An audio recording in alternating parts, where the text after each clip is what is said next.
absolutely love watching Grace V do these. It's just, she's so entertaining, and her voice is so relaxing. So I figured I would try doing it as well because there is a lot to talk about. So I think the first person that I'm going to talk about is somebody who I believe is a drug lord. Okay? Okay? FBI, CIA, please come find this woman because she is. So there is this lady who lives diagonally behind me. So she technically lives around the corner. So I don't know if it counts that she's my neighbor. But anyway. So I would have never ever crossed paths with this woman had it not been for the fact that my house is a zoo. So as you guys know, I have a dog and a cat, and previously I've rescued squirrels, herd squirrels. I've rescued chipmunks. I have also fostered other dogs, and so yeah, it's a circus. It's a full-on circus. So one day, my cat, I let my dog out the back because we have a backyard, and my cat always looks kind of sad that my dog gets to go out and he doesn't. So sometimes from time to time, I let him explore outside. So there's this little space between my garage and the house next door. It's like very small, and every time I would let my cat out, my cat would immediately run in there and hide, and it's really hard to get him out. So all the previous times that he had run in there, I was able to get him out. This time, however, I could not, and he kept running further, and he basically ran into this woman's backyard. So I was frantic. I was like, okay, I need to go get my cat. I ran around the corner, and okay, yes, I trespassed. But, okay, I stepped, this woman lives, she doesn't live in a regular house, she lives, it's in like a house behind a house behind a house, and the entire thing is like overgrown with weeds. You would never be able to find this house if you weren't specifically looking for it.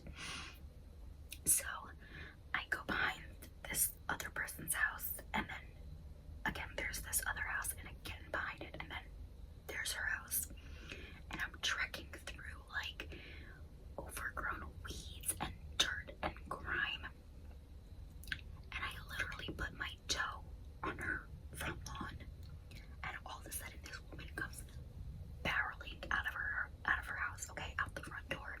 Like the second I put my toe down, so this was in the middle of the day, so I was like, okay, maybe she was like looking out the window or something, I don't know. She comes out all flushed and like she literally just ran a marathon. Okay, she comes out, her hair is like wild, and she's like, who are you? Why are you on my property? And I was like, okay, I get it, that makes sense. And I said to her, I am so sorry. My cat actually ran into your backyard. Is it okay if I just go grab him? And she was like, oh yeah, of course, no big deal, for sure, no problem. Let me go get him treats so that he like comes to you faster. And she like ran inside. She comes back out like 5 seconds later with like 6 bags of treats. Her mom, an older woman, comes out behind her, and the mom is like glaring at me, and the woman, who must have been in her 30s, 40s, probably 40s, she's like doing everything in her power to like get me off her lawn. She's like, yeah, I'll just, you know what, I'll put out the treats and I'll get him, and like I'll bring him to you. And I was like, no, like I'm just gonna get my cat, like can you back off? And so I finally go and I get him, and I was like so thankful. I'm like, thank you so much, like I found my cat thanks to you. You were such a huge help. I really appreciate it. I'm getting off your property, don't worry. And I leave. 2 weeks ago,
walking through her yard and she happened to hear us, so she came out.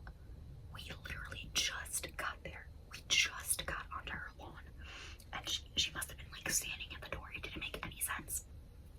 And again, she comes out all flushed and like her cheeks are red and like her hair is flying, and she's like, "What do you want? What do you want?" And I was like, "Oh, hi, I'm so sorry to bother you. I know it's late. Do you remember me? Like, my cat got lost." And she's like, "Yeah, yeah, yeah. What do you want?" And I was like, "There's a baby raccoon, and we just wanted to get it and rescue it." And she's like, "Oh, yeah, okay, yeah, for sure. Just take it and like leave." And again, she was like freaking out. And again, her mom comes out, and they're both like standing there and like watching us trek through like overgrown weeds and dirt and whatever. Anyway, we ended up rescuing the raccoon. We kept it for 2 days. We named it Pocket, and she's so cute.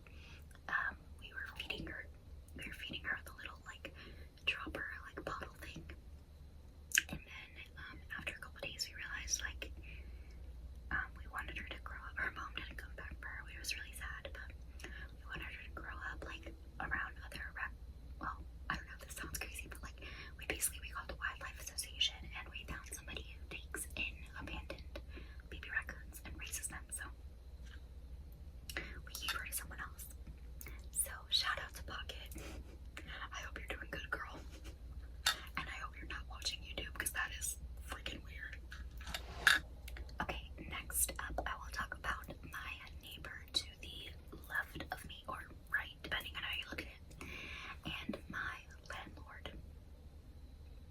This man, he's very kind, he's very sweet, he's like probably in his 70s, I would say 60s, 70s. So he owns his house right next door to us, and then he owns our house. And our house is like kind of like a guest house, kind of. It's like a really small, cute little like cottage type thing. Except it's run down and it's disgusting, and this man has not put a cent into this house. It's nasty.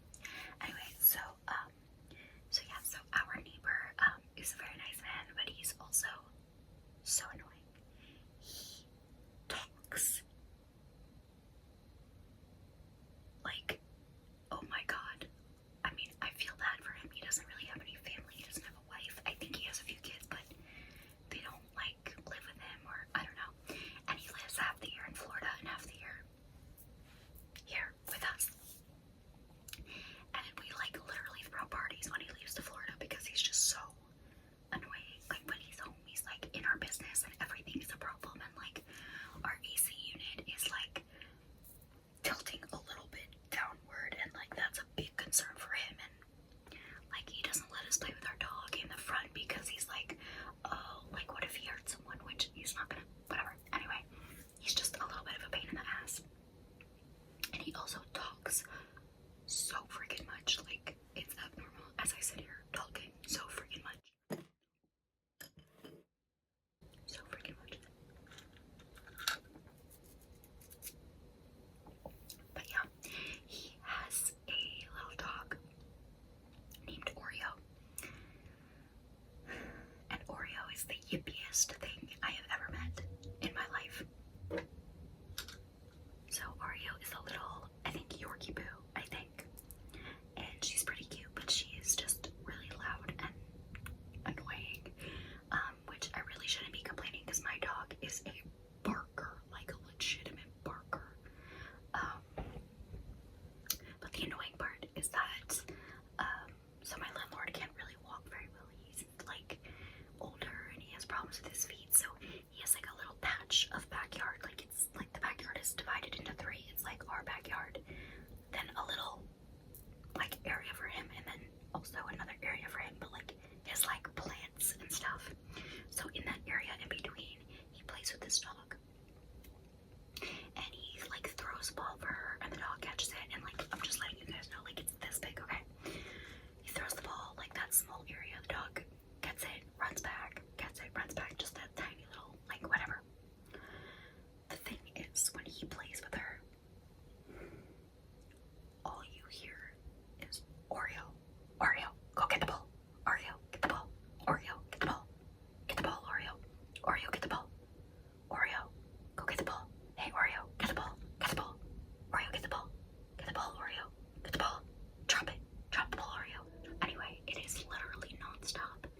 is so annoying, and just, I could rip the hair out of my head.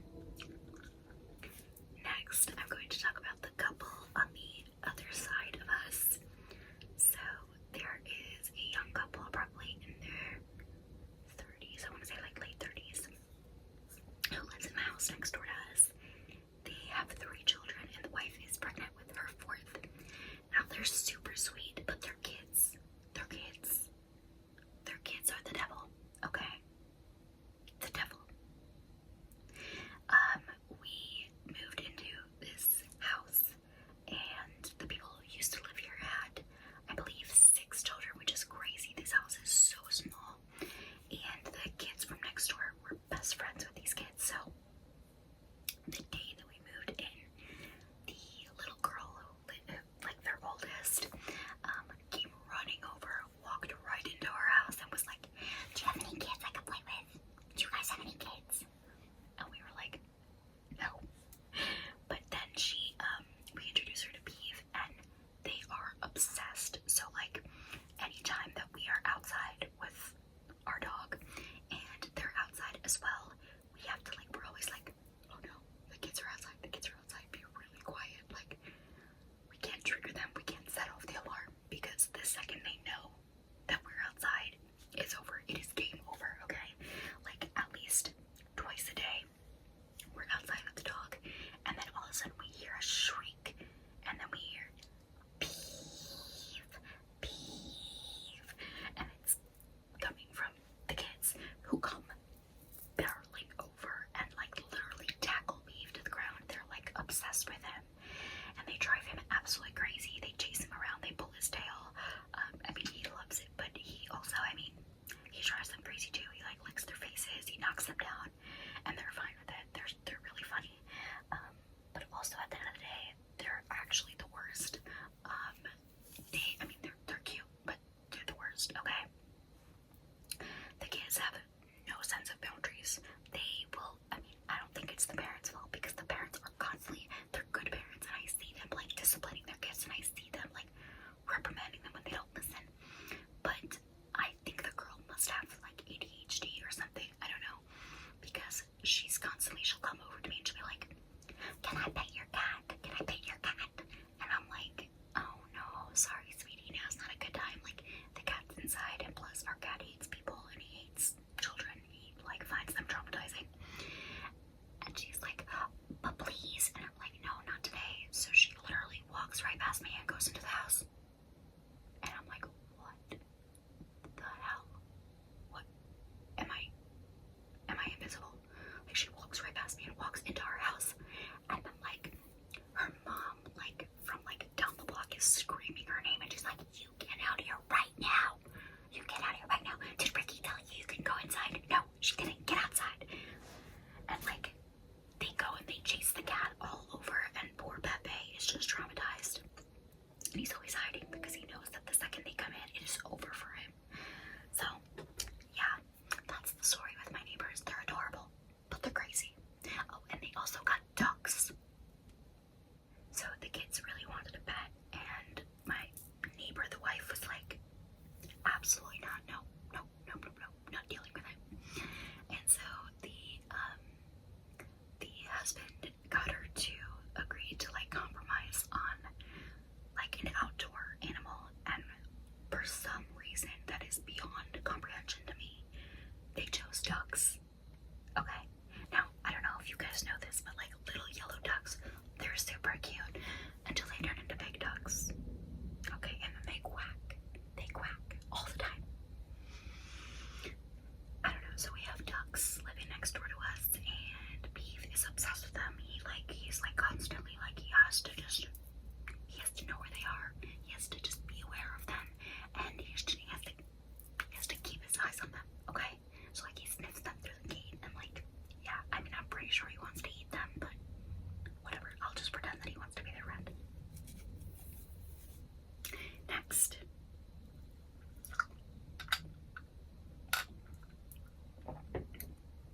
So our neighbor who lives across the street from us,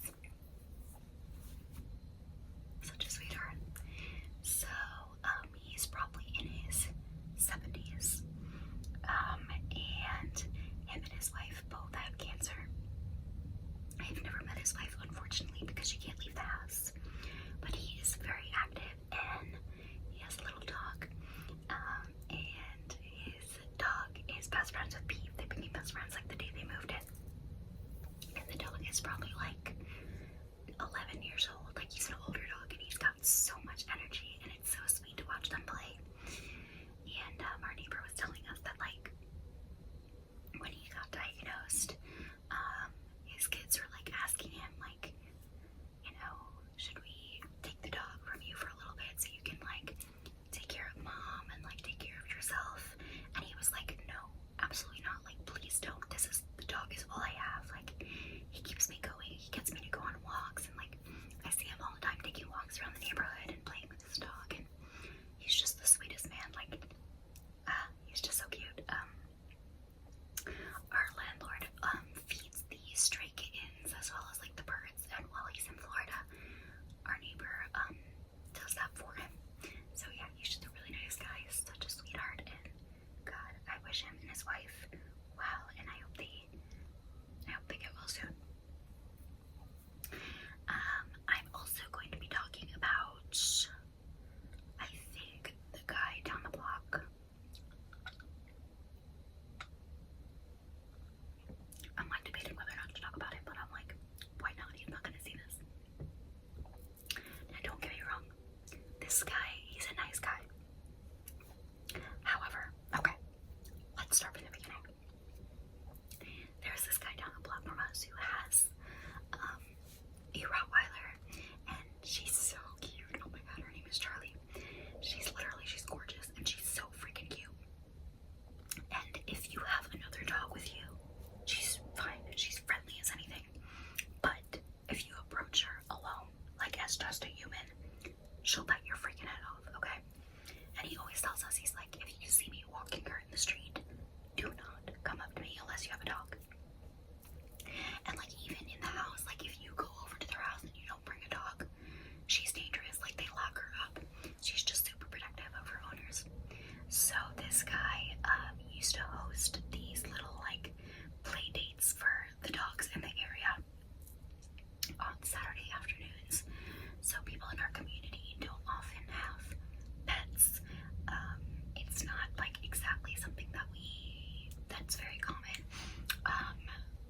My mom says it's because like of the Holocaust. Like, they used to use German Shepherds in the Holocaust to torture some of the Jews. So I don't know, that could be it. But either way, yeah, so there's not many of us who do have dogs, but he used to host like in our area Saturday afternoons on like Sabbath. Like, whoever wants could come over with your dog. So there used to be like a nice amount of dogs there, and all the dogs would play and have fun, whatnot. So our dog has a little bit of social anxiety with other dogs. With people he's fine, but with other dogs he gets a little bit nervous, especially when dogs like crowd him in. So we were working really hard to like ease him into the playtime.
says, he's like, thinking back on it, like, that is the absolute worst thing that you could possibly do, to like pull the dog back. But eventually we got them apart. My dog was bleeding from his neck and he was done. He was traumatized. He will never go back. He is scared of other dogs, especially bigger dogs now. And it's just so sad. And because of that, this guy who lives down the block from us had to stop the get-togethers. And he said that it wasn't the first time it's happened. And he said the week after we came, the same thing happened. This dog bit another dog. And he's like, I just can't do it anymore, you know? Like, I can't say, like, oh, you can't come and just have everybody else come. I mean, it's not